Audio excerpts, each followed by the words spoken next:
سورہ البقرہ کی اگلی آیت ہے آیت نمبر 124۔ بسم اللہ الرحمن الرحیم وَإِذِ ابْتَلَىٰ إِبْرَاهِيمَ رَبُّهُ، اور جب آزمایا ابراہیم کو اس کے رب نے بِکَلِمَاتٍ فَأَتَمَّهُنَّ، چند باتوں میں تو اس نے پورا کر دیا ان کو۔ قال، اللہ تعالیٰ نے فرمایا، انی جاعلک، یقیناً میں بنانے والا ہوں تمہیں، للناس اماما، سب لوگوں کا امام۔ قال، اس نے کہا، ومن ذریتی، اور میری اولاد میں سے بھی۔ قال، اللہ تعالیٰ نے فرمایا، لا ینال عہد الظالمین، نہیں پہنچتا میرا عہد ظالموں کو۔ آیت کا بامحاورہ ترجمہ ہے، اور جب کئی باتوں میں ابراہیم علیہ السلام کی ان کے رب نے آزمائش کی تو انہوں نے ان سب کو پورا کر دیا۔ اللہ نے فرمایا، بے شک میں تم کو تمام لوگوں کا امام بنانے والا ہوں۔ ابراہیم نے کہا، اور میری اولاد سے بھی۔ اللہ نے فرمایا، میرا عہد ظالموں کو نہیں پہنچتا۔ اب دیکھیں کہ یہ جو آیت ہے اس میں اب یہاں حضرت ابراہیم علیہ السلام جو ہیں ان کا تذکرہ شروع ہو رہا ہے۔ سورہ البقرہ کے ابتدائی 18 رکوع جو ہیں ان میں روح سخن جو ہے وہ مجموعی طور پر سابقہ امت یعنی کہ بنی اسرائیل جو ہے اس کی طرف ہے، اور ابتدائی جو 4 رکوع ہیں اگرچہ وہ عمومی نوعیت کے حامل ہیں لیکن ان میں بھی یہود کی طرف روح سخن کے اشارے جو ہیں وہ موجود ہیں، اور چوتھے رکوع کے آغاز سے 15ویں رکوع کی ابتدائی 2 آیات تک ان 10 رکوعوں میں ساری گفتگو جو ہے وہ صراحت کے ساتھ بنی اسرائیل ہی سے کی گئی ہے۔ پھر یہ کہ ایک جگہ پر اہل ایمان سے خطاب کیا گیا ہے، اور کچھ مشرکین مکہ کا بھی تعریض کے اسلوب میں تذکرہ ہو چکا ہے۔ اب یہاں پر جو آیت نمبر 124 ہے، یہاں پر اب حضرت ابراہیم علیہ السلام کا جو ذکر ہے وہ شروع ہو رہا ہے۔ جو پیچھے والی آیات ہیں ان کے ساتھ اس آیت کا جو تعلق ہے وہ یہ ہے کہ پہلے بنی اسرائیل کو اللہ سے ڈرنے اور نیک اعمال کرنے کی رغبت دی گئی، اور بتایا گیا کہ نجات کے لیے فقط پیغمبر زادگی کافی نہیں ہے۔ اب فرمایا جا رہا ہے کہ تم سب کے سب جو ہو وہ جد امجد حضرت ابراہیم علیہ السلام جن کی اولاد ہونے پر فخر کر رہے ہو، تو ان کو بھی رب نے اتنی ہی بزرگیاں اسی لیے دی تھی کہ وہ اس کے مطیع اور فرما بردار تھے۔ اب اللہ تعالیٰ ان کو فرما رہا ہے کہ تم اطاعت الہی سے کیوں کر بے نیاز ہو سکتے ہو کہ تم بھی فرما برداری کرو، کیونکہ حضرت ابراہیم علیہ السلام کی اولاد ہے یہ ساری کی ساری۔ تو فرمایا جا رہا ہے کہ جب حضرت ابراہیم علیہ السلام اتنے زیادہ مطیع اور فرما بردار تھے تو تم پھر کیوں مجھ سے بے نیاز ہو سکتے ہو۔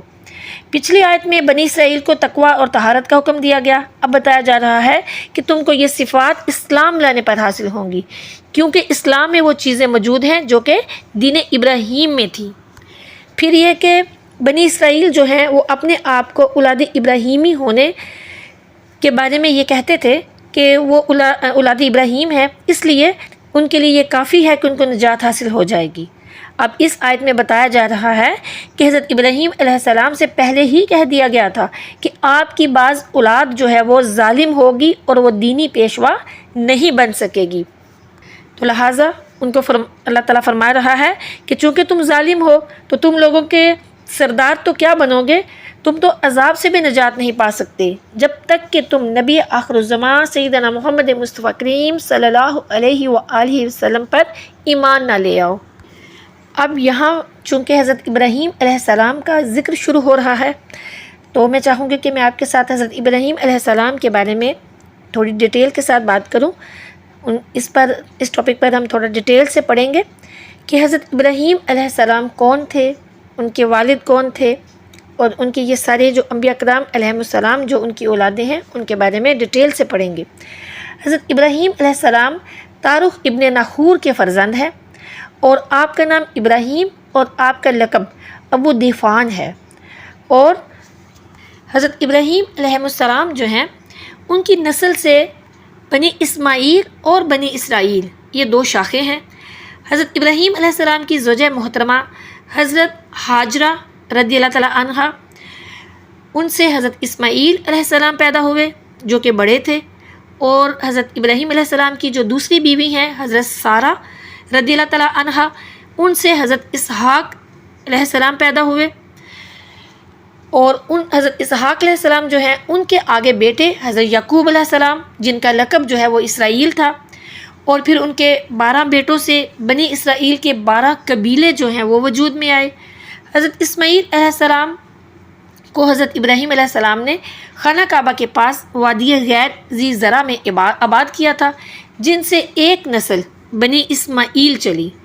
حضرت ابراہیم علیہ السلام کے بعد جو نبوت ہے وہ حضرت اسماعیل علیہ السلام کو تو ملی، یعنی حضرت اسماعیل علیہ السلام جو تھے وہ نبی تھے، ان کو نبوت ملی، لیکن حضرت اسماعیل علیہ السلام جو ہیں ان کے بعد ان کی اولاد میں سے نبی کریم صلی اللہ علیہ وآلہ وسلم تک کسی کو بھی نبوت نہیں ملی، یعنی کہ تقریباً 3000 سال کا جو فصل ہے حضرت اسماعیل علیہ السلام سے لے کر نبی کریم صلی اللہ علیہ وآلہ وسلم تک، تو اس میں کوئی بھی نبی نہیں آیا، کوئی بھی نبوت کسی کو نہیں ملی، اور جو نبوت کا سلسلہ تھا وہ دوسری شاخ میں چلا گیا، یعنی کہ بنی اسرائیل میں چلا گیا۔ حضرت اسحاق علیہ السلام کے جو بیٹے حضرت یعقوب علیہ السلام اور ان کے بیٹے حضرت یوسف علیہ السلام یہ سب نبی تھے۔ پھر حضرت موسیٰ علیہ السلام اور حضرت ہارون علیہ السلام سے شروع ہو کر حضرت عیسیٰ علیہ السلام اور حضرت یحییٰ علیہ السلام تک 1400 برس مسلسل ایسے ہی ہیں کہ بنی اسرائیل میں نبوت جو ہے وہ مسلسل چلتی آتی رہی، یعنی کہ ساری جو نبی ہیں وہ سارے کے سارے بنی اسرائیل ہی میں سے تھے۔ پھر حضرت ابراہیم علیہ السلام کی نسل سے ایک تیسری شاخ بھی ہے بنی کتورہ، یہ حضرت ابراہیم علیہ السلام کی تیسری بیوی تھی جن کا نام کتورہ تھا، ان میں سے بنی مدین یا بنی مدیان تھے جن میں حضرت شعیب علیہ السلام کی بعثت ہوئی تھی۔ اس طرح حضرت شعیب علیہ السلام جو ہیں وہ بھی حضرت ابراہیم علیہ السلام کی نسل میں سے ہیں۔ جیسا کہ عرض کیا گیا کہ حضرت اسماعیل علیہ السلام کے بعد بنی اسماعیل میں نبوت کا سلسلہ جو ہے وہ منقطع رہا، یہاں تک کہ تقریباً 3000 سال بعد سیدنا محمد مصطفیٰ کریم نبی آخر الزمان صلی اللہ علیہ وآلہ وسلم جو ہیں وہ تشریف لائے، ان کی بعثت ہوئی، ان کو نبوت ملی اور وہ نبی ٹھہرے۔ اب یہاں یہ بات بھی سمجھ لیجئے کہ یہ جو ہم پڑھ رہے ہیں 15واں رکوع ہے، تو 15ویں رکوع سے لے کر 18ویں رکوع تک یہ جو ساری گفتگو کا سلسلہ ہے، جو یہ ساری گفتگو ہوگی، اس کا اصل مضمون جو ہے وہ تحویل قبلہ ہے۔ حضرت ابراہیم علیہ السلام کی کچھ فضائل آپ کے ساتھ شیئر کروں گی، اور حضرت ابراہیم علیہ السلام جو ہیں انہوں نے سب سے پہلے جو کام کیے وہ بھی آپ کے ساتھ شیئر کروں گی کہ سب سے پہلے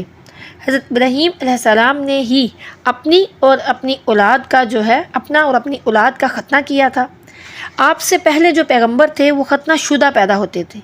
اور ہمارے نبی آخر الزمان حضرت محمد مصطفیٰ کریم صلی اللہ علیہ وآلہ وسلم بھی ختنہ شدہ پیدا ہوئے۔ پھر سب سے پہلے حضرت ابراہیم علیہ السلام آپ ہی کے بال جو ہیں وہ سفید ہوئے۔ سب سے پہلے حضرت ابراہیم علیہ السلام نے ناخن اور مونچھ کٹوائے اور زیر ناف کے بال دور کرنے کو رواج دیا، کہ یہ باتیں جو تھی یہ حضرت ابراہیم علیہ السلام کے دین میں فرض تھیں، لیکن ہمارے یہاں یہ باتیں سنت ہیں۔ پھر سب سے پہلے حضرت ابراہیم علیہ السلام نے سلا ہوا پاجامہ پہنا، سب سے پہلے آپ نے ہی اپنے بالوں میں خضاب لگایا، سب سے پہلے آپ نے ہی ممبر بنایا اور اس پر خطبہ پڑھا، سب سے پہلے ہی آپ نے اپنے ہاتھوں میں عصا مبارک لیا، اور سب سے پہلے ہی آپ نے راہ خدا میں جہاد کیا، جبکہ رومی کافر آپ کے بھتیجے حضرت لوط علیہ السلام کو قید کر کر لے گئے، آپ نے ان سے جہاد کیا اور حضرت لوط علیہ السلام کو ان سے رہائی دلوائی۔ سب سے پہلے ہی آپ نے مہمان نوازی کی کہ بغیر مہمان کے کبھی ناشتہ نہیں کرتے تھے، اور مہمان کی تلاش میں 4 کوس نکل جاتے تھے۔ سب سے پہلے آپ نے ہی پراٹھے وغیرہ جو ہیں وہ پکا کر مہمانوں کو کھلائے۔ سب سے پہلے آپ نے ہی معانقہ کیا، یعنی کہ گلے ملنا، یہ سب سے پہلے آپ نے ہی کیا۔ آپ نے ہی سب سے پہلے سجدہ تحیت کا رواج تھا، آپ ہی کو بہت مال اور خدام دیے گئے، اور سب سے پہلے حضرت ابراہیم علیہ السلام نے ہی سرید کھانا جو ہے وہ پکایا۔ سرید جو ہے وہ کہتے ہیں کہ شوربے میں پکی ہوئی روٹی کو، یعنی کہ شوربہ جو ہوتا ہے اس میں روٹی ڈال کے اس کو پکایا جاتا ہے، تو اس کھانے کو سرید کہا جاتا ہے۔ پھر حضرت ابراہیم علیہ السلام کے جو فضائل ہیں ان میں یہ ہے کہ حضرت ابراہیم علیہ السلام آپ ہی اپنے ماں بعد سارے پیغمبروں کے والد ہیں۔ پھر ہر آسمانی دین میں آپ ہی کی پیروی اور اطاعت ہے، ہر دین والے آپ ہی کی تعظیم کرتے ہیں، اور جو قربانی ہے یہ بھی حضرت ابراہیم علیہ السلام کی یاد میں کی جاتی ہے، اور یہ جو حج ہے اس کے ارکان ہیں یہ سارے کے سارے حضرت ابراہیم علیہ السلام کی یادگار ہیں۔ حضرت ابراہیم علیہ السلام نے ہی خانہ کعبہ کی پہلی تعمیر کرنے والے ہیں، یعنی کہ اسے گھر کی شکل میں بنانے والے ہیں، جس کا ذکر ہم ابھی آگے پڑھیں گے۔ جس پتھر پر کھڑے ہو کر آپ نے خانہ کعبہ بنایا اس کی طرف قیام اور سجدے ہونے لگے، یعنی کہ مقام ابراہیم، اس کا بھی ذکر اگلی آیت میں آنے والا ہے۔ قیامت میں سب سے پہلے آپ ہی کو لباس فاخرہ عطا ہوگا، اس کے فوراً بعد ہمارے پیارے نبی سیدنا محمد مصطفیٰ کریم صلی اللہ علیہ وآلہ وسلم کو عطا ہوگا۔ پھر ایک مرتبہ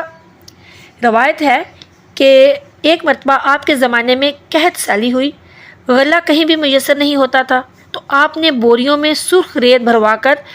منگوا لیا۔ جب کھولا گیا تو شربتی گیہوں تھے، جب اسے بویا گیا تو اس کے درختوں میں جڑ سے اوپر تک بالیاں لگیں۔ اسی طرح ایک مرتبہ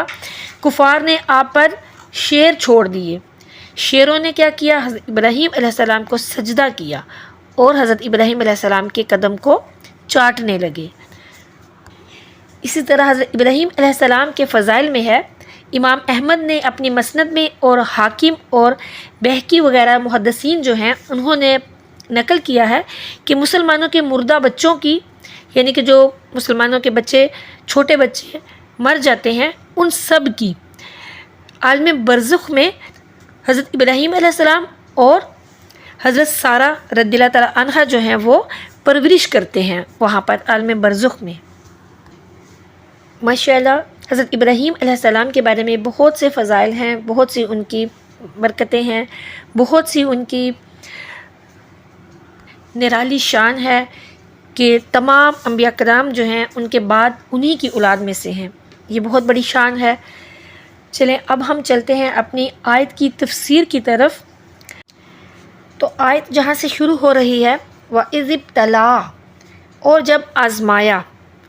یعنی ابتلا کے معنی ہے آفت یا جانچ، یا کہ مشقت میں ڈالا یا جانچا جانا، یا کہ امتحان لیا جانا۔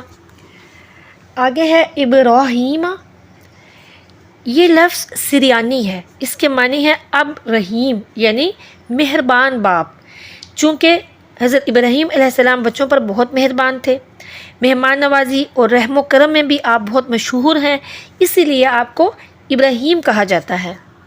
اور بعض کہتے ہیں کہ ابراہیم اصل میں ابرم تھا، جس کے معنی ہے بزرگ، یعنی آپ بہت سے انبیاء کرام علیہ السلام کے والد ہیں اور سارے دینوں میں آپ کی عزت اور احترام ہے، حتیٰ کہ مشرکین عرب بھی آپ کی عظمت کرتے تھے، اسی لیے آپ کا نام نامی ابراہیم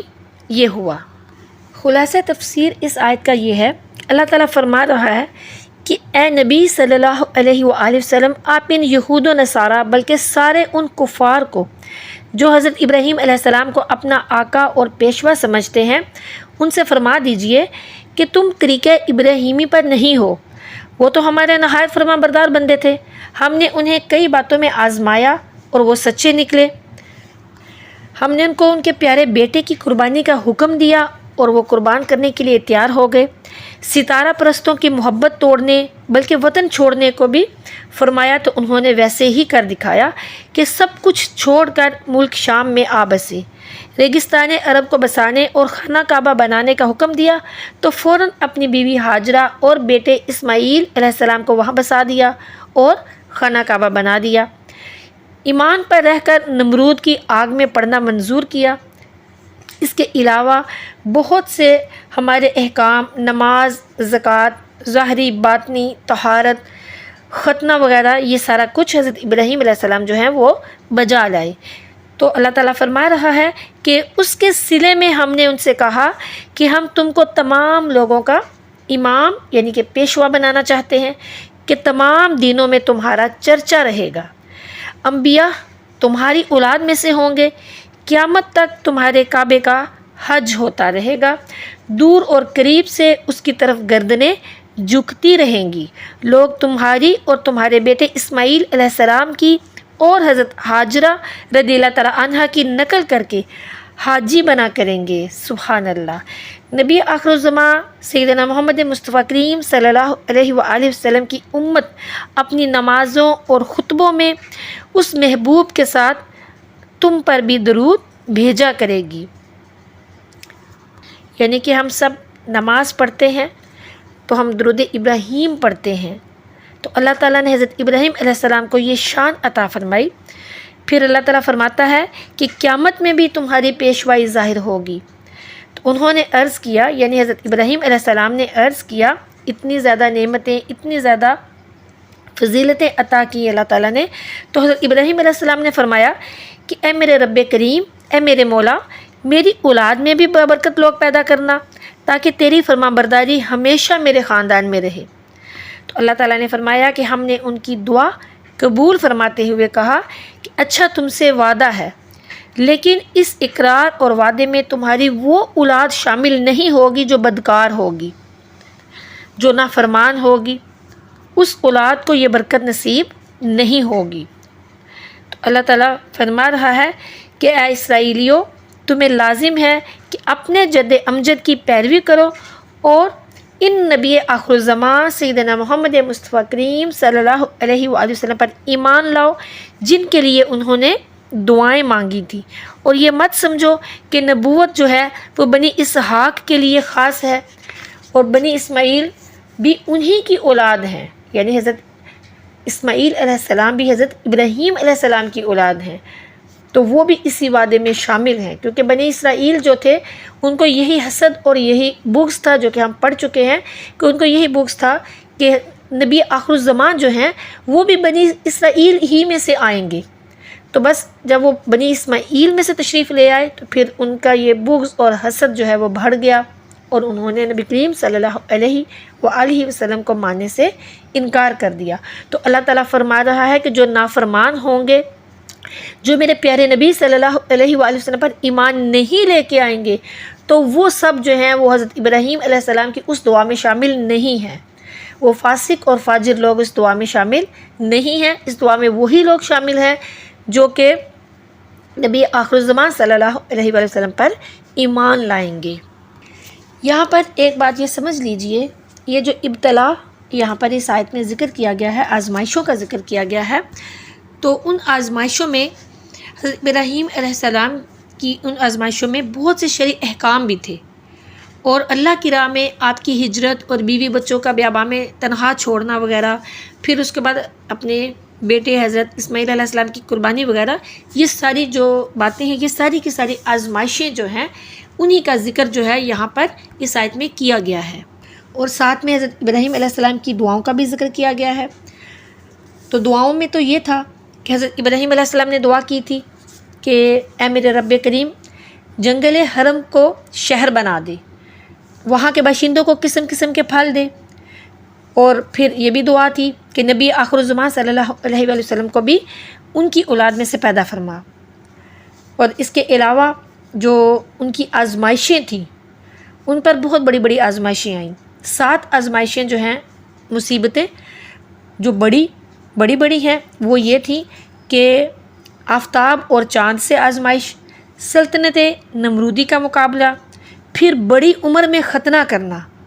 پھر آگ میں ڈالا جانا، پھر اپنے لاڈلے اور پیارے بیٹے کا ذبح کرنا، اور پھر اللہ کی راہ میں ترک وطن کرنا، اور پھر اپنی پیاری بیوی اور اکلوتے بیٹے کو بحکم الہی جنگل میں چھوڑ آنا۔ یہ ساری جو ہیں مصیبتیں اور آزمائشیں بہت بڑی تھیں جو کہ حضرت ابراہیم علیہ السلام پر اللہ کی طرف سے نازل، یعنی کہ اللہ کی طرف سے آئیں، اور وہ ثابت قدم رہے، فرما بردار رہے، اللہ تعالیٰ کی اطاعت کی، ہر آزمائش پر پورے اترے، تو پھر اس کے بدلے میں اللہ تعالیٰ نے ان کو اتنا بلند مرتبہ عطا فرمایا کہ سارے کے سارے نبی ان کے بعد انہی کی اولاد میں سے بھیجے۔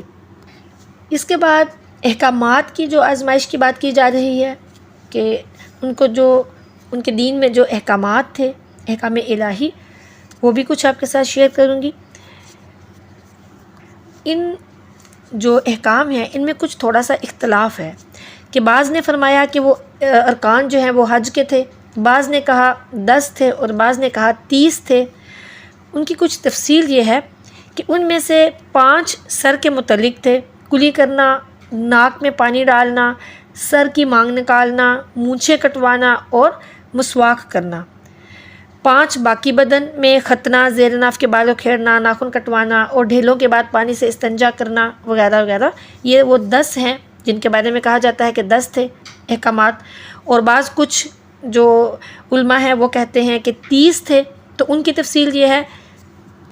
توبہ کرنا، عبادت کرنا، حمد الہی، سیاحت، رکوع، سجدہ، اچھی باتوں کا حکم کرنا، بری باتوں سے روکنا، حدود الہی کی نگہبانی کرنا، اللہ کو ہر وقت حاضر اور ناظر جاننا، اور کچھ 10 ایسے ہیں جو کہ سورہ احزاب میں بھی مذکور ہیں۔ پھر اس کے بعد اسلام، ایمان، اطاعت، صبر، عاجزی، صدقہ، روزہ، شرمگاہ کی حفاظت، نظر کی حفاظت، ہر وقت زبان سے ذکر الہی وغیرہ کرنا۔ پھر قیامت کی تصدیق، نماز میں حضور قلبی، مستحبات کی پابندی، بیکار باتوں سے پرہیز کرنا، اور پھر زکوٰۃ کو بخوشی ادا کرنا، بیوی اور لونڈی کے سوا اوروں سے شرمگاہ کی حفاظت کرنا، پھر وعدے کو پورا کرنا، امانت کا پورا کرنا، مذاق اور دل لگی سے پرہیز کرنا، اور سچی گواہی کو نہ چھپانا۔ یہ احکامات تھے۔ تو اللہ تعالیٰ نے یہی فرمایا کہ حضرت ابراہیم علیہ السلام نے ان سب مصیبتوں پر، جو کہ آپ کے ساتھ میں نے شیئر کی، یہ ساری جو مصیبتیں آپ کو بتا دی گئی ہیں، کہ وہ ساری مصیبتوں پر صبر کیا، اور جتنے احکامات اللہ تعالیٰ نے ان سے کہے ان سب کو بخوشی ادا کیا۔ تو پھر اللہ تعالیٰ نے حضرت ابراہیم علیہ السلام کی جو ساری دعائیں ہیں وہ پوری کی اور قبول کی، اور پھر فرمایا کہ ہم تمہیں لوگوں کا پیشوا بنانے والے ہیں، یعنی کہ امام بنانے والے ہیں۔ یہاں پر امامت سے مراد نبوت مراد ہے کہ ان کو نبوت دی گئی، اور ان کی وہ نبوت جو ہے ان کی پھر اولاد میں ہی رہی، اور حضور نبی کریم صلی اللہ علیہ وآلہ وسلم بھی انہی کی اولاد میں سے ہے۔ اللہ تعالیٰ سے دعا ہے کہ وہ ہمیں علم دین سیکھنے اور اس پر عمل کرنے کی توفیق عطا فرمائے، اور دوسروں تک پہنچانے کی توفیق عطا فرمائے۔ آمین ثم آمین۔ اب اس آیت سے ہمیں چند طرح کے فائدے بھی حاصل ہوتے ہیں کہ انبیاء کرام نبوت سے پہلے اور اس کے بعد گناہ کبیرہ اور حقیر حرکات سے معصوم ہوتے ہیں، کیونکہ فاسق ظالم جو ہے اس کو نبوت نہیں مل سکتی۔ پھر یہ کہ کافر مسلمانوں کا دینی پیشوا نہیں بن سکتا، کیونکہ کافر ظالم ہے اور ظالم امامت کا حقدار نہیں ہو سکتا۔ اب یہاں پر خیال رکھیے کہ چونکہ نبوت کا بہت بڑا درجہ ہے، اس لیے وہاں فسق سے معصوم ہونا بھی ضروری ہے۔ پھر یہ کہ اللہ کی اکثر نعمتیں محنتوں اور آزمائشوں کے بعد ملتی ہیں، جیسے کہ حضرت ابراہیم علیہ السلام پر اتنی زیادہ آزمائشیں آئیں، انہوں نے دعا کی، اس کے بعد پھر ان کو اتنی ہی فضیلتیں بھی ملی اور نعمتیں بھی ملیں۔ پھر حضرت ابراہیم علیہ السلام امتوں بلکہ پیغمبروں کے بھی امام ہیں کہ سارے پیغمبر اپنے ابراہیمی ہونے پر فخر کرتے ہیں۔ پھر یہ کہ اپنی اولاد یا اہل قرابت کو پیشوا بنانے کی دعا یا کوشش یہ حرام نہیں ہے، یہ حضرت ابراہیم علیہ السلام کی سنت ہے۔ حضرت موسیٰ علیہ السلام نے کوہ طور پر عرض کیا تھا کہ مولا میرے بھائی ہارون کو نبی بنا دیجئے۔ یہاں پر ایک مسئلہ سمجھنے کا بھی ہے کہ یہ بات، یعنی کہ یہ دعا کرنا اپنی اولاد میں سے کہ اس سے اللہ تعالیٰ پیشوا بنا دے یا امام بنا دے، یہ بالکل بھی غلط نہیں ہے، تو یہ تو سنت ہے۔ تو لہٰذا حضرت امیر معاویہ رضی اللہ تعالیٰ عنہ کا جو ہے اپنے بیٹے یزید کو جانشین بنایا انہوں نے، تو ان کا جانشین بنانے کی جو کوشش ہے اس کو ہم حرام یا جرم نہیں کہہ سکتے، اور اسی بنا پر حضرت امیر معاویہ رضی اللہ تعالیٰ عنہ جو ہیں ان کو یہ جو دوسرے رافضی ہیں وہ لعن طعن کرتے ہیں، تو یہ نہیں کیا جا سکتا، کیونکہ جو یزید ہے اس وقت تک بالکل ٹھیک تھا، یہ بعد میں اس کا جو فسق ہے وہ ظاہر ہوا تھا. وہ بظاہر نیک تھا، یعنی کہ جب وہ خلافت اس کو نہیں دی گئی تھی اس وقت تک، اور جو فسق اس میں پیدا ہوا یا جو بھی ہوا وہ سب بعد میں ہوا. اب یہاں پر اس آیت کی تفسیر میں صوفیہ کرام بڑے خوبصورت انداز میں بیان کرتے ہیں اس آیت کی تفسیر کو، کہ اللہ تعالیٰ نے حضرت ابراہیم علیہ السلام کا روحانی درجات طے کرنے کا امتحان لیا، کہ انہیں فرمایا کہ تم صبر، تسلیم، توکل اور رضا وغیرہ ان سب پر سوار ہو کر قلب سر، روح خفا، وحدت احوال اور مقامات کے درجات طے کرو. تو حضرت ابراہیم علیہ السلام اللہ اور فی اللہ کے راستے کو طے کر کے منزل فنا تک پہنچے. تب اللہ تعالیٰ نے ان کے لطف نے ان کی طرف توجہ فرمائی اور فرمایا کہ ہم تم کو فنا کے بعد بقا اور حق سے خلق کی طرف رجوع عطا فرمائیں گے، تاکہ آپ خلق کے امام بنیں اور ان کو اسی راستے پر چلنا سکھائیں، اور وہ سب آپ کی پیروی کر کے ہم تک پہنچے. تو پھر حضرت ابراہیم علیہ السلام نے عرض کیا کہ مولا میری اولاد میں سے بھی بعض کو درجہ امامت عطا فرمانا. تو فرمان الہی ہوا کہ ان میں سے بعض تمہاری اقتداء چھوڑ کر ظالم ہو جائیں گے، اور ہماری خلافت اور امامت جو ہے وہ ظالموں کو نہیں ملتی. صوفیہ کرام فرماتے ہیں، کتنی خوبصورت بات فرماتے ہیں کہ راہ تصوف میں حضرت ابراہیم علیہ السلام امام الائمہ ہیں، اور یہ راستہ بغیر امام کے طے ہونا محال ہے. یعنی کہ امام کے بغیر یہ راستہ جو ہے، تصوف کا جو راستہ ہے، اللہ تک پہنچنے کا جو راستہ ہے، وہ طے نہیں ہو سکتا. اللہ سے دعا ہے کہ وہ ہمیں بھی ان کی پیروی کرنے کی توفیق عطا فرمائے. آمین ثم آمین.